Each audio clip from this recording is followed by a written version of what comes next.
사실 이제 우리나라 그 스타트업계 네. 또는 벤처기업계에 굉장히 그 어떻게 보면 좀 약점, 네, 네. 취약점 중에 하나가 사실은 뭐냐면 협업이 잘 안 된다는 거야. 우리 회사가 가지고 있는 기술이나 네. 노하우를 뭐 맞습니다. 네. 뺏길까봐 네, 네. 이런 그 우려 이런 것들 때문에 사실은 협업이 잘 안 되는데 빨리 성장하려면 뭐 또 그런 말도 있잖아요. 그러니까 빨리 가려면 뭐 혼자 가고 네. 길게 가려면 뭐 네. 같이 가야 된다고 네. 얘기하듯이 네. 사실은 그 이 벤처 기업들, 스타트업들 네. 간의 협업도 굉장히 우리가 중요한 네. 이슈인 것 같아요. 근데 네. 그거 앞으로 좀 뭐야 우리 정 대표님도 좀 열심히 협업을 그러니까 네, 협업을 하려면 좀 많이 열려 성격은 열려 있죠. 네, 그렇습니다. 네. 그 이제 좀 그 지금 하고 있는 이제 그 네. 서비스 네. 그러니까 통칭해서 이제 뭐 리갈텍 네, 네. 뭐 이렇게 얘기하기도 하는데 그쪽 산업의 지금 어떤 현황 내지는 뭐 그 업계에서 지금 뭐 경쟁자가 어떤 경쟁자들이 있고 외국은 또 어떻게 되고 있고 이게 리걸테크 같은 경우에는 이제 네. 외국은 글로벌 시장은 3년 내에 한 650% 이상 성장을 하는 대표 급성장하는 산업이긴 합니다. 왜냐하면은 리걸테크가 분야가 상당히 다양해요. 우리가 뭐 쉽게 생각할 수 있는 게 뭐 변호사를 찾아주는 서비스, 저희처럼 법률 문서를 자동으로 뭐 완성해주는 시스템이라든가. 그리고 뭐 등기를 신청한다던가 하는 그러한 이렇게 뭐 저희가 실질적으로 이용하는 법률 서비스 외에도 뭐 국회라든가 국가기관, 국회를 비롯한 국가기관이라든가 에서 이제 활용하는 입법이나 법령이 워낙 진짜 세칙이나 워낙 다양하게 변하는 것들에 대한 관리를 해줄 수 있는 것들뿐만이 아니라 상당히 다양하게 있는데 외국의 어떤 성장세에도 불구하고 우리나라가 아직까지는 그렇게 좀 성장을 하지 못했던 이유는 좀 규제의 이슈도 있을 뿐만이 아니라 규제라면 어떤 규제가 있을 수 있어요? 사실 이제 법률 리거테크 영역의 중점은 이제 변호사에서 출발을 한다라고 좀 보고 있습니다. 그러니까 리거테크에 대한 다양한 그러한 어떤 서비스로 나타나는 것들도 변호사를 연결해 주거나 변호사의 업무를 도와주거나 이런 아니면 변호사가 해야 되는 역할들을 시스템이 대신 해주거나 이런 것들이 이제 어떻게 보면 리거 테크의 출발이고 핵심이고 그러다가 이제 법령이나 뭐 그러다가 뭐 레귤레이션 테크에서 렉테크까지 이제 확장이 되고 있는데 이런 핵심이 되는 변호사 중심의 어떤 서비스들에는 변호사법이라는 규제가 있기 때문에 네, 뭐 중개를 했었을 때 수수료를 받을 수 없다거나 아니면은 이제 동업을 하는 변호사와 동업을 하는 데 있어서 뭐 제한이 있다거나 그게 마치 그 네네. 뭐죠? 그 요즘 뭐 코로나 이후에 그 원격 의료를 하려고 하는데 예를 들어서 네네네. 원격으로 뭐 진단을 하거나 또는 치료를 한다고 했을 때 의사가 그러니까 진단과 네네. 처방, 진료는 의사만 할 수 있다. 네네. 그래서 뭐 그 로봇이 하거나 또는 뭐 원격으로 해서도 의사가 아닌 사람이 대신 가서 뭐 약을 뭐 처방하거나 네네. 이런 거 안 된다는 거 아니에요? 네네네.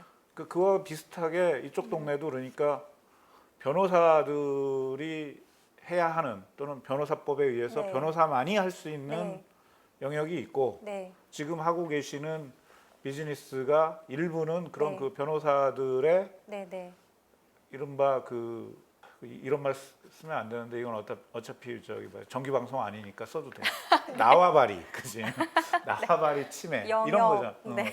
그 영역 네. 침해 그거죠. 아, 근데 이 변호사 저도 이제 리걸테크 산업의 스타트업 리걸테크 분야의 스타트업을 하고 있지만 저도 이제 변호사입니다. 그렇기 때문에 아무리 현재까지 발전된 기술은 저는 이제 변호사의 업무 역량을 뭐 일반적으로 제너럴하게 뛰어넘었다라고 보기는 어렵고 분명히 변호사님들이 해줘야지 되는 부분들이 있어서 현재 형성된 산업이 변호사의 업무 영역을 침해하기 때문에라는 관점보다는 변호사님들이 좀 더 큰 시장, 더 많은 시장을 만들고 거기에 나아가는 데 있어서 합리적인 비용의 절감을 가져올 수 있는 것들이 이제 시스템일 수도 있고 그리고 변호사님들이 의뢰인을 만나는 많은 것들도 웹상에서 만나서 해야 되는 부분들이 있는데 오히려 이제 규제가 변호사업을 침해하는 것을 변호사업을 침해하지 말란 쪽의 규제라는 이해보다는 이런 변호사님들이 할 수 있는 업무들의 시장이 확장되는 거를 막는 쪽에서의 규제 측면으로 이해하는 게 더 나을 것 같고, 뿐만이 아니라 이제 데이터라든가 AI라든가 빅데이터 산업이 발전하기 위해서는 데이터들이 이제 공개가 되고 해야 되는데 그런 부분을 저희는 이제 활용될 수 있는 것들이 최근 데이터 3법을 통해서 많은 부분이 개정이 되었다고 하더라도 그런 거에 좀 제한이 있다 보니까 예, 산업 발전이 외국에보다는 좀 더디지만 그래도 제가 이제 2015년이 거의 태동기라고 보는데 그때부터 이제 창업을 그러니까 해서 한 6년 지금 고생하고 있는 거죠. 네네 쭉 버텨왔는데요. 이제 한 3, 4년 지나면서 이제 2018년 넘어가서는 저희도 그래도 난 한 100개 이상의 리걸테크 기업들이 많이 생겨나고 있고 한 2018년 지나서부터는 저희도 생태계가 좀 무르익는 방향으로 우리나라에 가고 있습니다. 100개 정도가 있다고 지금 벌써? 네네네 그렇습니다. 리걸테크를 표방하는 네네. 스타트업들이 네네네 그렇습니다. 그 중에서 뭐 몇 개 살아남은 거요?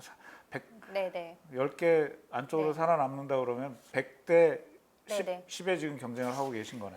그죠? 네, 뭐 저는 여기서 다 같이 살아남는다라고 하면 시장의 규모를 키울 수 있고 사람들의 인식을 변화를 같이 시킬 수도 있고 그것이 이제 결국에는 누구나 다 법률 서비스를 이용할 수 있는 시장이 가는 거기 때문에 많은 기업들이 그런 생겨나는 포인트에 것은, 대해서는 저도 네. 적극 동의해요. 네, 그러니까 지금 그 우리나라의 변호사가 몇 분이나 되죠? 3만 명이 넘었습니다. 3만 명이 네. 넘나요? 네네. 상당히 그러면 시장이 네. 사실은 변호사 시장 자체도 사실은 상당히 이제 그 경쟁이 네. 심한 네. 그런 시장이라고 볼 수 있는데 네. 그럼에도 불구하고 지금 이제 좀 전에 정 대표님 네. 말씀하신 대로 사실은 중소기업이나 이런 소상공인들 자영업자들을 위한 네. 법률 서비스가 네. 기존에는 뭐 예를 들어서 이제 사후 약방문식에 네, 네. 뭐 누구한테 나 돈 띄었어요. 네. 그럼 이제 그 다음에 가서 돈 찾아주세요. 내지는 나 자동차로 뭐 사고가 났어요. 이러니까 그 사후 처리 네. 중심이었다면 지금 이제 그 아미쿠스 렉스가 하려고 하는 로폼이라고. 어? 로폼이라고 그냥 그러니까 말씀. 로폼, 네.